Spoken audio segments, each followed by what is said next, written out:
All right. I'm going to do Duffy's part. Welcome to the Run TMC Podcast. We are live at the Hub. This is a first for us. We are doing a live roundtable with a esteemed crew of basketball friends. None of these people will be new to our listeners because they've all been guests on Run TMC at some point. Some of them multiple time guests. Some just single, so this is their second time. I'm going to have our esteemed roundtable go around the table and introduce themselves. We're sitting outside at the Hub in San Anselmo, our favorite place, one of our first sponsors. We're drinking beers, having some cheese fries, or at least Tony Butler's having cheese fries. We're going to introduce ourselves briefly. And I'm going to start with, let's go most recent state champions first. So that would be our friend over in the corner. Hello, I'm Kaden Korst. Most know me by KK. Happy to be back on the podcast. I'm at Branson. Coach, did you just stop it? No. Oh, I thought I messed up already. No, you didn't mess up. What's your name? I'm now the varsity coach at Branson, coaching with Dave, and we're excited for tryouts tomorrow. Excellent. All right, Tom, you go next. Hello, I am Tom. Excuse me. Nailed it. Crushed it. Tom Poser. I went to Archie Williams Drake High School in '94, and I am an assistant coach at Redwood Varsity Boys right now. And I have 3 kids in high school, all of which hope to play basketball this year. Fantastic. I'd like to make a correction. This is a rectangle, not a round table. It's a rectangle table? Yeah. Coach Tony Butler here. I am the head varsity girls coach at San Marin High School. I was the former coach at San Rafael, coach boys at that time. I too am a Archie Williams Drake High School graduate. I preceded Mr. Poser, paved the way, and I'm looking forward to a good season. Let's do this. Hello, David Deneen, graduated from San Rafael High School in 1990. I currently work at the University of Nevada, Reno. And as I look to my left here, Dave, there's a very good chance I've known you for 40 years. I just realized that. Pirate Cam's probably 85, 86. Yeah, for sure. That's 40 years. Yep. You look exactly the same. Yeah, as do you. Yeah, so you looked like you were 56 when you were 14. I'm happy to be here. I appreciate the invite. Awesome. And then Duffy Ballard is here. Duffy, why don't you say a little something? Duffy here. Wax poetic for our listeners, Duffy. Dave, you're in control. I'm going to get beers. If anyone needs anything, fries, bacon, burger, just, wave me down. And have fun, guys and gals. Thank you. And coaches and soon-to-be coaches. That's right. Just let it flow. Awesome. Thanks, Duffy. So we wanted to have a free-flowing discussion at this, thank you, Tony, a rectangular table about a variety of topics, and we thought it would be fun to just get some thought leaders, some amazing basketball minds together. We're going to do this multiple times this season with different groups. We're doing this on Sunday, November 2nd. The first day of high school practice in the CIF is tomorrow, Monday, November 3rd. So we have 2 head coaches here. We have KK and Tony. We have 3 assistant coaches, me, Duffy, and Tom. And then we have Dave Deneen, who's just a lifetime of basketball nerddom, a huge fan of the college game, played college basketball. So I thought it would be fun to start with, how do you approach the first week of practice? Tryouts, you've been thinking about the season, obviously. You got your kids ready. Hopefully they're in shape. How are we approaching that first week of the season? And I'm going to pick on Tony Butler with his cheese fries. Go, Tony. Okay, well, in my program, we don't disconnect a whole lot over a calendar year, so the expectation is that we are at least in touch and communicate throughout the year. Most of my girls play multiple sports, and that's awesome. Huge proponent of playing multiple sports. But we do play in the summer. Expectation is that girls come back to the program to play from June into sometimes early July. We run a week's worth of camp. All my girls volunteer and run a camp. We get about 80 girls at a girls' camp. A huge resource for our program, not only financially, but just connecting with our community. So that's a big deal for us. And so the girls come back for that. And then in the fall, girls will either gravitate towards their fall sports or they will come to open gyms and play. We do have a all San Marin Club basketball team that plays in the fall, stays connected. And so this first week of practice for the varsity girls, I mean, technically it's tryouts. They do have to show up and try out, but we do hit the ground running at a little probably faster pace than some programs because we've been together as a group around the calendar. So that was always a goal of mine, to make sure that we weren't starting back at, from scratch every year, even if we do have new players, and we do have new players this year. Only have 5 returners, and so. How are you approaching tryouts? Do you go in thinking, all right, we want to have 12 kids on the roster, 15 kids on the roster, or like what's your mindset as you approach tryouts? I know we all have probably a pretty decent sense of who the players are, but I'm just curious how you're approaching that. Yeah, well, a lot of that depends on the numbers. Never ideal to cut kids. Yeah. But I've changed my approach. I used to want to keep 15 every year, and I found that it just wasn't really good for the program, good for at least at the varsity level. The lower level, I think you should keep as many as you can keep, and as you trickle down to each level, I think you want freshmen to play as much as possible. You want to share playing time. JV maybe tighten it up a little, but still play a lot of individuals, and then varsity, that's a different animal. I've kind of settled on the number 12 as a really good number. I like the even side of it.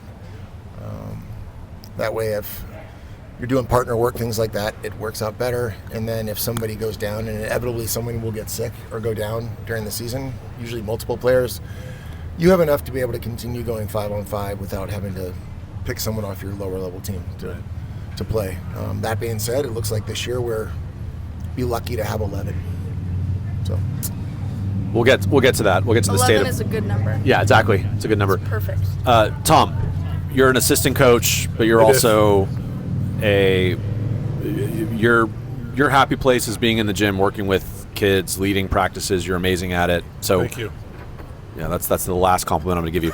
So how are you approaching leading up? Why don't you talk about leading up to the season, because you've been running some practices along with Jay, and now into the first week. What are you doing? Sure, I've been super distracted in fall ball because my kids are playing water polo, and I'm committed to being in as many of those games as I can. So I have not seen a single fall ball basketball game that Redwood varsity has played, but I have been running practices, fall ball practices, and what I gravitate towards, it won't surprise you, it's fundamentals. And I was just talking about this last night at the Hall of Fame dinner, where I was an attendee along with Dave Deneen, and explaining just how almost everything I do started with and comes from Pirate Camp, which is now Falcon Camp, which we all went to back in the good old days. And the subject matter was important last night because Mike Sy was going in, and he was a big part of Pirate Camp, and then all these guys were there. Pete Hayward was there, Mike Fulton was there, Jimmy Sy was there, Steve Spencer was there. So all my childhood heroes were in attendance last night. It was really fun. And so I got time during people's speeches that I didn't know. Like, there was a super sharp woman who was a softball player who gave a great speech, but I was sort of thinking about practice at the time. And everything we're doing, V-cuts, reverse pivots, jump stops, land on 2 feet, pivot, land on 2 feet, one dribble attack, land on 2 feet, pass. That's really what I've been focusing on, is skill development. I think that's, I'm not great with X's and O's, so I've been really focused on that kind of stuff. And then going into the season, I don't know. I will be at Trouts this week, but my plan is to stay as far away as possible from making decisions about rosters. That's not my job.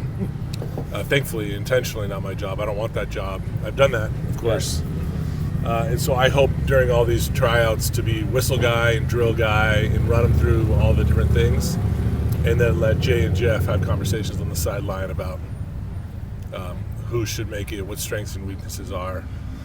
Personally, I disagree with a number of people. If I was running a high school program, I might take 16 as Tony scoffs. What if you were coaching girls? There's so many factors. If the focus is skill development, I like 4-on-4-on-2 half courts. I like being able to run 3-on-2 continuous where you have 8 on a side. Yeah.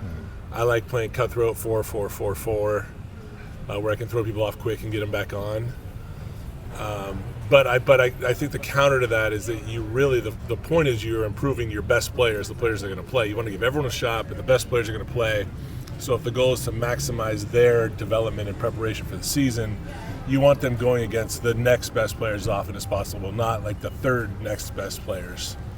So the problem with 16 is often in practice you have to tell 4 kids to sit down. That becomes a little weird or insulting. So luckily it's not my choice.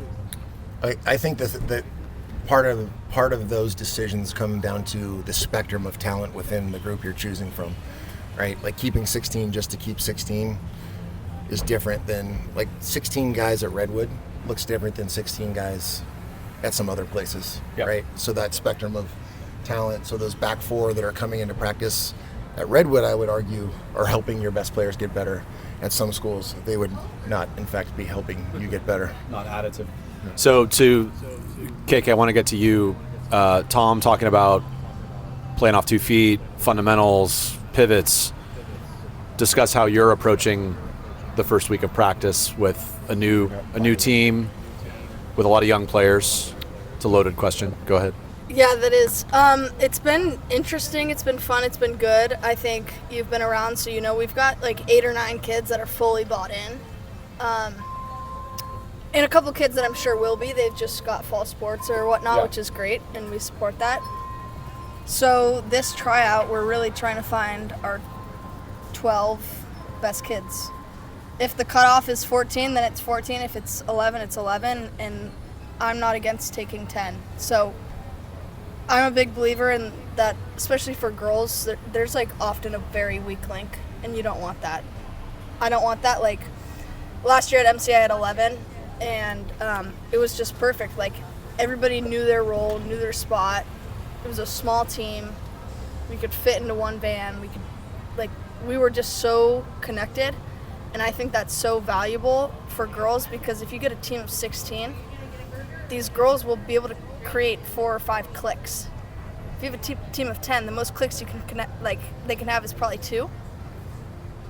So least clicks, better. Yeah.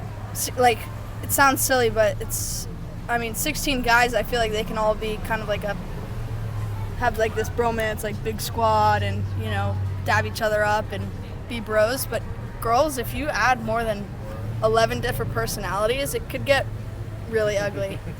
Well, you sent me the text this week that said, what was it? Guys need to play well to feel good, and girls need to feel good to play well. Yep. And roster construction plays a big part. It's huge. Yeah. And also, I think, like what we're going to go through this week, and I think everywhere there's probably 5, 6, 7 kids that could be on varsity, probably be on JV, but you want to choose program kids. Like, again, Redwood boys team, I know the MC boys team, just because I was around them last year, they might play 12 kids this year. In girls basketball, that just doesn't really happen. Redwood's probably the best team in the league, and I would say they're 7 or 8 deep. Maybe 7. So it's really important to fill the back end of the roster with kids that just great kids, energy givers, happy to be there, excited to learn, and they bring something other than minutes, because they won't bring minutes. Well, it's an interesting balance to strike, and I'm going to get to you now, Dave Deneen, because you were a guy who you were used to trying out and earning your spot and not being given anything, right? And I can example my San Domenico team last year. We had 11 or 12 on the roster technically, but I had some kids who were injured. I had one kid who was injured all year, so we very seldom had 10 at practice. So sometimes I was needing to drag my, at that time, 49-year-old butt out to the court and play so we could play 5-on-5. You were 50. Let's make that whatever. I was 49 and 15 13ths. But you know, to be able to play 5-on-5 is actually really important. Just like we could do all the greatest 2-on-2, 3-on-3 drills. I love doing small-sided games, but at some point you need to give your kids a simulated 5-on-5 environment, because that's what they're going to play like in the real games. So you want to have enough numbers where you can have a good 5-on-5 battle, and the bottom end of your roster playing hard and contributing to practice and making the starters better. And Dave Deneen, I'm going to hand it off to you. How did you approach, for example, you walked on at a Division I school. You had to earn your spot. How did you approach that first week of practice where you got to earn your spot? Yeah, I was just a skinny kid from Marin County who wanted to keep playing basketball, kind of like everybody at this table. And there's a lot of things that go on. If you're a walk-on, you really can't be late, you can't be sick, you can't be hurt, you can't be injured. You're going to get beat up every day in practice. Still to this day, both of my coaches in college, Tom Mitchell at Santa Rosa Junior College and Steve Beeson at Cal Poly SLO, rest in peace, both of them had every chance to cut me, and they probably should have. But if you kind of get along with players and you try and you don't screw up and you're never an issue off the court, you have a chance to make a basketball team. So, Tony and Tom are talking about they don't want to cut people. If you kind of just hang around, things can happen over the course of a college or any basketball season. People get hurt, they get in the doghouse, and things can happen where you just might end up playing. Yeah. And that can be in the 8th grade, 12th grade, wherever. Yeah. So, but my junior college coach definitely should have cut me. I think listening to Dave talk, I think your coach, your high school coach, Coach T, is by far, he was the master. Brett Tavani. Shout out to Coach. He's the master of building kids up. And you watch his teams play, he'd play kids in November and December, and you'd say, who the hell is that kid? With no idea who they are. And then in February, they'd be playing major minutes in big-time roles at the end of games. And that's really, really hard to do as a coach because we're still human and we want to win on game nights. And so taking the risks at that point, that can be tough. And Coach T was a master of that, so I'm sure you lived some of that. Do you have guys on your high school team that you guys were surprised played? Sure, yeah. I mean, like you're saying, Coach Tavani was great, a motivator, and got everybody to get on the same page, which you look at, that's 35 years ago. That's pre-analytics, shot selection, scheduling, all that. But I spent time with him last night, and he's definitely been a mentor for me over the years. So, sorry, if I could just dive in on please. that roster construction. I haven't built a roster at a high school level, but I imagine it's different. CYO, you have to take only kids from that grade, and you are supposed to take 10. In 4th grade with the class as a current senior, I took 12 because I wanted 12 for practice. But it backfired a little bit because you added everybody minimum time and nobody got enough time. But at the high school level, what I'm seeing is it must be very challenging. I'd be interested to hear what Kiki and Tony have to say about it, and Dave, you as well. The 15th kid or the 12th kid or whoever it is, that kid is unlikely to play, and if they surprise you, that's a win for everybody. But are you choosing a junior who has some potential over a senior who has some toughness? Do you want a guard to pick up full? Do you want a big boy to hit everybody? How do you even make those decisions? Do you just... I don't care how big they are, how small they are, what position they play, a kid that doesn't complain and has parents behind them that will say, you're doing what the team needs from you, if that's sitting on the bench or what, and you just, I guess Brett Tavani was this way, but if kids are showing up and giving their max effort and they're good program kids, they deserve an opportunity. I think I played 10 kids in the first quarter of the state championship game last year, out of 11. And the 11th was a senior who showed up to everything, great attitude, but she just physically didn't match up. And she knew that, but the other 10, they all knew, any night could be any. We had Izzy, we had Cece and Brooke. They were all pretty solid, but any night, Bailey Bresh could just come in and be a force. Neela Ryan could come in and have 10 rebounds. The kid that probably scored 4 points all year. 4 rebounds, or 8 rebounds or whatever, and it's huge. Or Michaela Marston, if Sienna's in foul trouble. Those back 4 or 5 kids on the roster were so huge because I don't think it was me. I just think anybody watching knew that they deserved the opportunity to get a chance. And if that game wasn't their chance, they were rooting for that other kid because maybe the next game was their chance. I don't know. if you're showing up and doing what I ask, you deserve an opportunity. Well- Go ahead. Well, I was just going to say, Tom, your Redwood team, I mean, so KK, your MC team last year was a great example of that, which is just an ideal thing for a coach, as a coaching example of just always be ready, It was a right? masterclass. It was a master class, and you would shuttle kids in and out of games, critical games, packed gyms, high-stress situations, and you're bringing in kids who don't get a ton of playing time, but they know, okay, I got to get one stop, or I got to make one play. Duffy's delivering beers. I have to make one stop, and then I can earn, more minutes on the floor, or that's just what the team needs, right?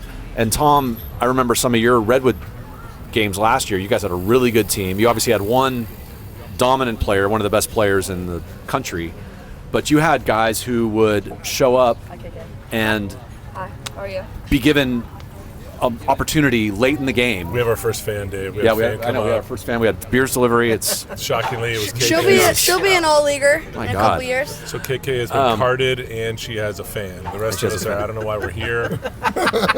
pretty much. I'm here for cheese fries. Pretty much. Yeah, Dave, I understand what you're saying. Redwood, it's an interesting point I think Tony made. Redwood has 2,000 kids, so it changes everything about everything because I would assume, I guess I'll just go historically instead of this year, year-round fantastic kids who excelled at CYO and excelled at all levels, there's only so much room. And then once you're on the team, there's only so much room to play. And last year, when we played Archie and Duffy was coaching there, I think our superpower in that game was our bench. We were able to go 9 deep. And you can go 9-10 deep at Redwood since I've been around. Certainly this year you could. Now maybe those kids aren't scoring, but they're boxing out, they're diving on the floor, they're rebounding. They're defensively capable, which is super important. So we put them out there, and Archie, my historical look at that game, which Duffy has a better perspective on, was that we had a little bit more juice. And of course we had TT, the top 3 player in Marin County history, so that helps quite a bit. But there was a point in that game where we subbed in 2 kids who had played very, very limited minutes, and it was an immediate run for us. And they didn't do anything. You didn't notice them. If you watched the tape, you wouldn't know any better. But the defenders didn't pick up the cuts. The defenders didn't pick up the break. They just 15% reduction in your ability to create output, and it was the difference, it felt like. Well, Sorry, to cut one more thing there, being ready. I think that's part of my job. I'm trying to learn how to be an assistant, but part of my job is making sure everyone on the bench is ready. So I'll walk down the bench and just slap them on the knees, like, hey, bounce your feet. You should be sweating. You have to have blood flow. You can't go out there cold.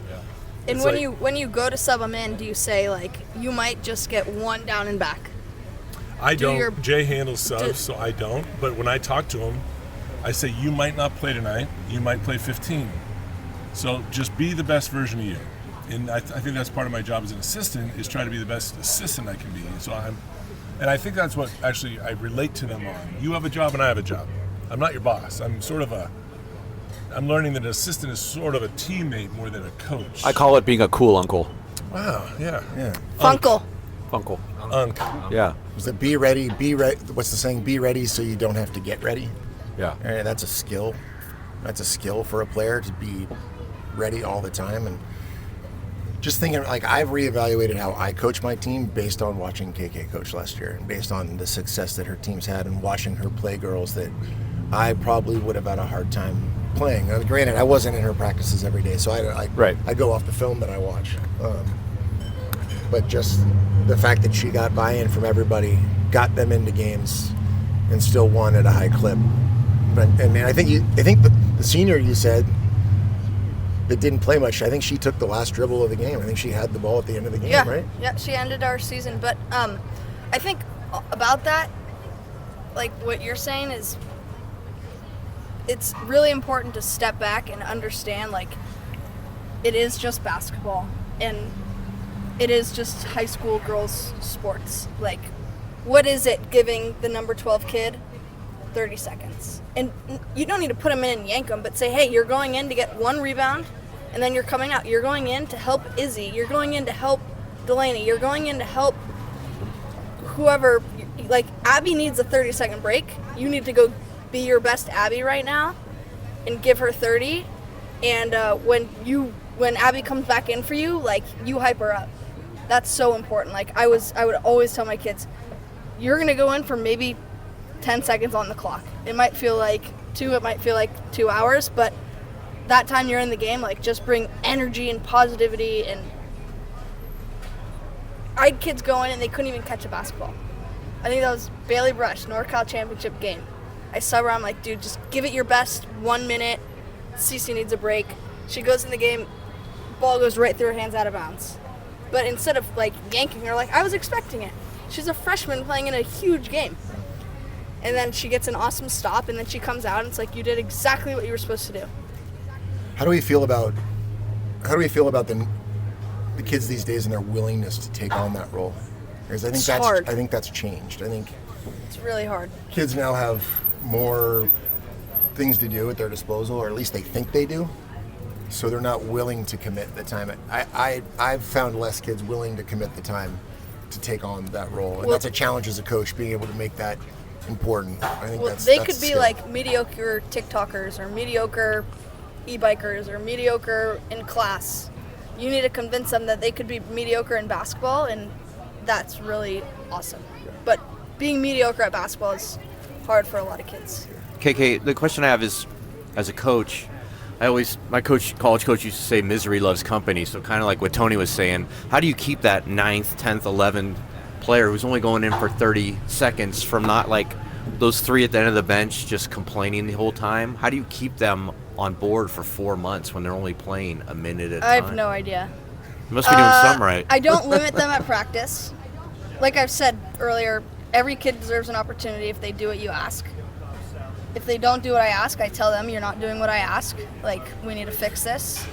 Am I not being clear, or do you not want to do it? Like, what's the disconnect? And then figure it out. You had great leadership at the top of your roster, too, I think, that could I don't know. motivate those kids. I disagree. Your best player motivated me. It's awesome. I think CCB is like, I had one. So I think, first of all, I've talked to Tony about this. I don't think I'll ever win state again. I don't think I'm like a genius. But I think I just had such an awesome roster of kids last year. And my leader, CCB, was a JV kid. She's a solid basketball player. She's okay, but she does every sport. She is just the goofiest, most outgoing, no cool jacket, doesn't care what people think of her, plays basketball with her tongue out, and giggles the entire time, but she works her face off. And that was contagious. Well, one observation on Cece, but your whole team is, as coaches, we love to talk about body language and how important that is. And she's a perfect example of a kid whose body language didn't change whether she was scoring 25 or was 0 for 15. She was just never. unfazed. Floor slapper. She's a floor slapper. Floor slapper, played defense, did the little things, was incredible. I mean, it's funny, we're talking about this. Last night, so Tony and I were commiserating about the Dodgers, Northern California podcast. We're not Dodger fans, but biggest play of the game last night. Well, there were many games, but Game 7 against the Blue Jays is the number 9 hitter on the Dodgers, who hadn't done anything, hits a home run in the bottom of the 9th or top of the 9th to tie the game, right? Like, they were overlooking him. They were getting ready to face Ohtani, the best player in the world, and the number 9 hitter hits a homer to send the game into extra innings. He made a huge play at second base and threw the force out of the plate too. So you never know. I mean, this guy wasn't even on the roster for part of the season. And like I'm thinking about a game that I had last year at San Domenico, one of the lower kids on our roster who never played. We had injuries. She was put in the game, and I told her, all we need you to do is just move the ball. Don't turn it over. Be strong with it and move the ball and get it to our scorers. And she did that, and we ended up winning the game. And I said at the end of the game in my post-game speech, like, you don't think you did a lot? You did a ton. Just by facilitating, moving the ball from one side of the floor to the other, that helped our team. So your role doesn't have to be score 25 a game. It can be get a stop, move the ball, get a rebound, little things. And, Tom, back to where we started, where you're talking about fundamentals, playing off 2 feet, being strong with the ball, pivot, those little things. If you get buy-in top to bottom on your roster, kids doing that. KK, your team last year, everybody's coming to 2-foot jump stops and playing strong with the ball. Everybody on your team. Well, we did it every day. Like, till we were blue in the face. They hated it. I actually texted the girls returning at MC, all of them. I think there's 7. We're in a group chat, and I said, have fun tomorrow. You guys are so lucky you don't have to do jump stop passing, monkey in the middle, and 2-on-2 passing. That's how we started every day. And it was like funny to them, but I hope Rachel does her own variation of it, but we did it every day, so that's why they did it. So like they didn't just go out and do it to do it. We practiced that. Well, I think there's a list of things that everybody has to be good at, and that's a team philosophy that you make decisions on roster selection and construction on. If you don't work hard, you don't make the team. If you're incapable of sitting in the stands, you don't make the team. I'm not talking about any specific team, but everybody should do these things unless you have some unique skill that allows you to stand out. But even then, it's just a point of frustration. But then beyond that, everybody has their own specific individual skills. And so I always encourage kids to write down what they're bad at. KK and I coached a team together last year. Was that the fall? Spring. And a lot of it was like me just talking, to Hakeem about whatever, and half the girls aren't listening and half are. But I think the takeaway there was go home, write down on a piece of paper what are your 5 worst qualities, and don't do anything else until you fix those 5. So let's give our friend Tony Butler a chance to plug his amazing business. Not a sponsor yet. But Tony, you created All Net Mindset. Our Branson team was a client, and we loved it. And this is what you do. You're right. You're helping kids approach the mental side of the game. It's so critical. Discuss, because the things that you preach, I love it. Journaling, recovering from adversity. Like talk about it.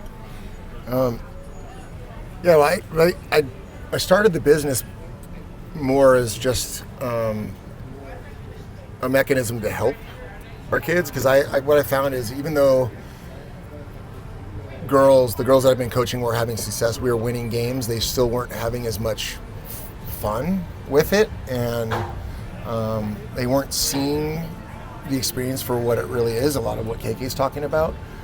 And I committed to coming back to the table this year with just some strategies to help these kids balance their life experience mentally, but also just empower them to have their best experience when they're playing. And so what I learned and what I'm teaching them is I'm hearing a lot of the buzzwords in our conversations, but just like say picking the things that they need to work on and focusing on that, but also like the human brain has a negativity bias, right? We always lean towards some negative, so it's really easy to kind of search out for the things you don't do well, and it takes a lot of hard work to practice finding the good things that you did well.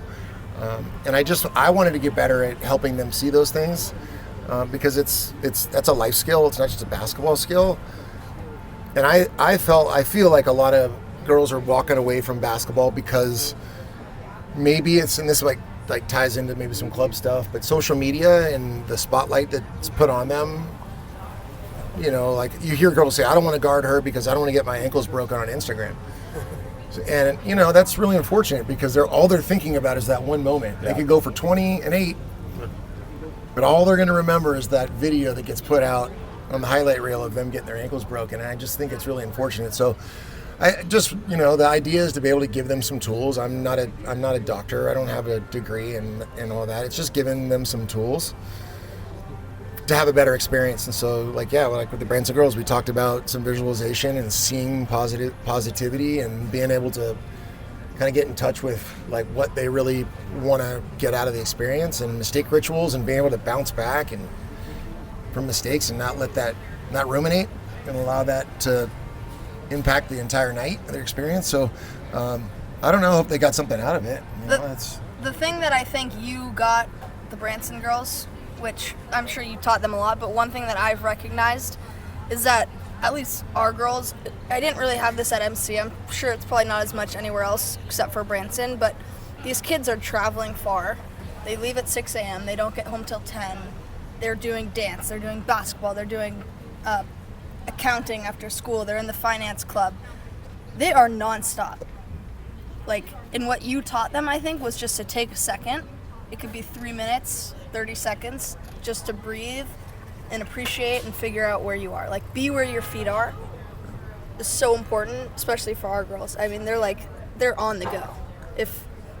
If we're going from practice to weights or open gym to weights and we've got a 15-minute gap, they're sitting down doing homework.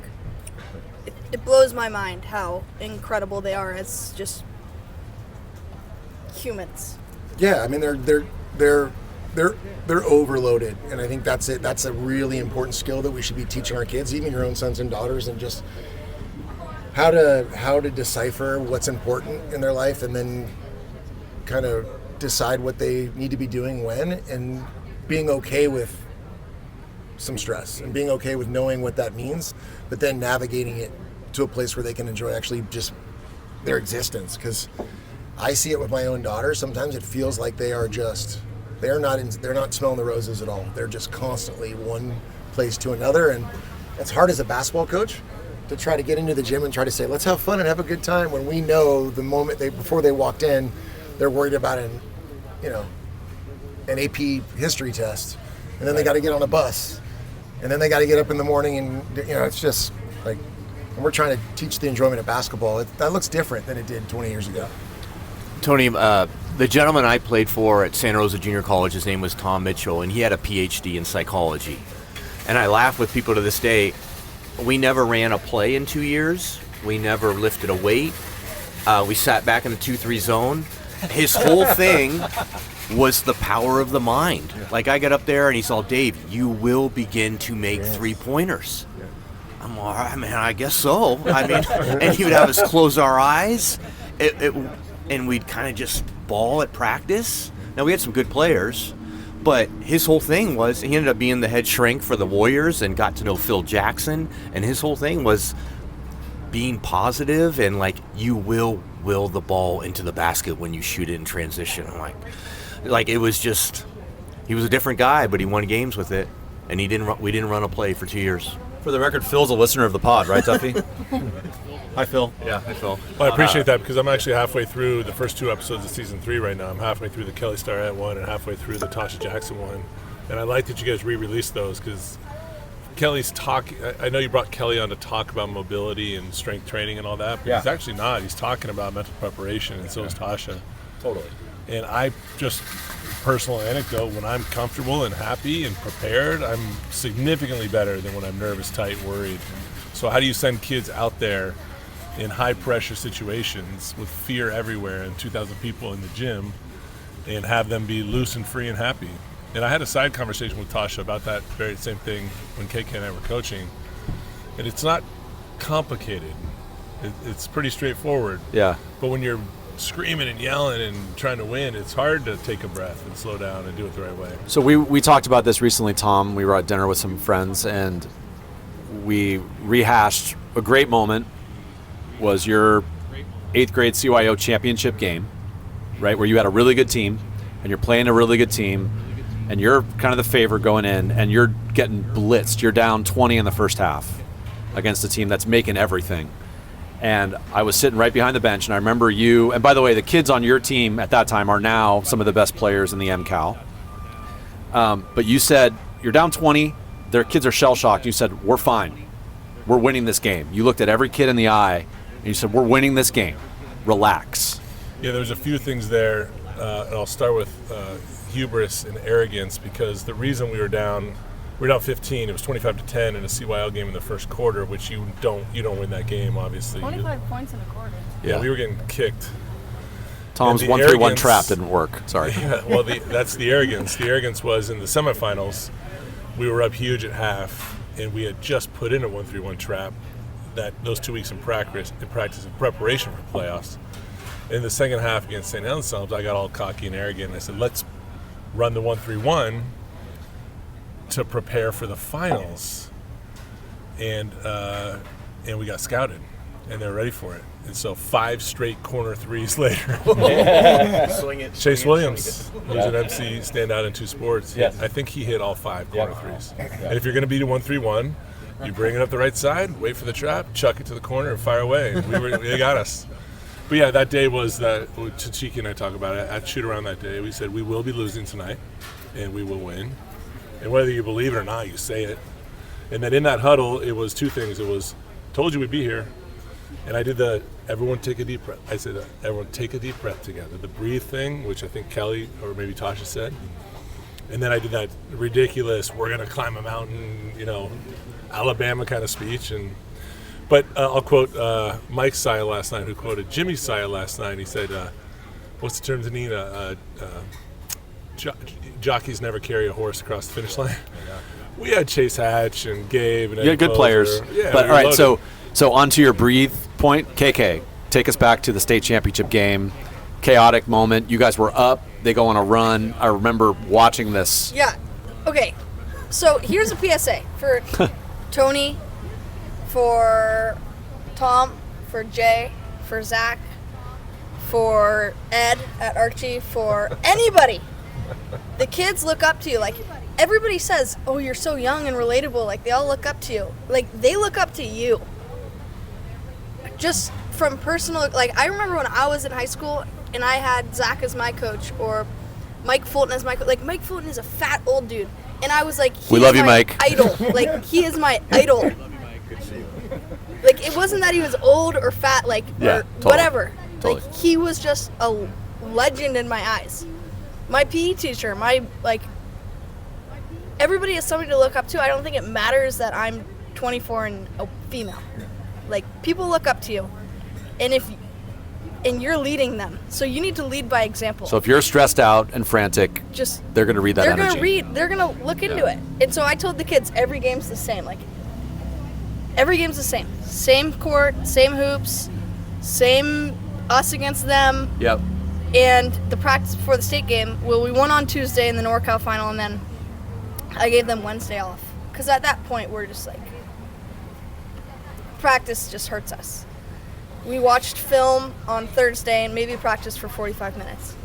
And then we played on, in that practice, we did some drill, some double team drill. They had a 6'3", really tall girl who was just going to pressure us and kill us.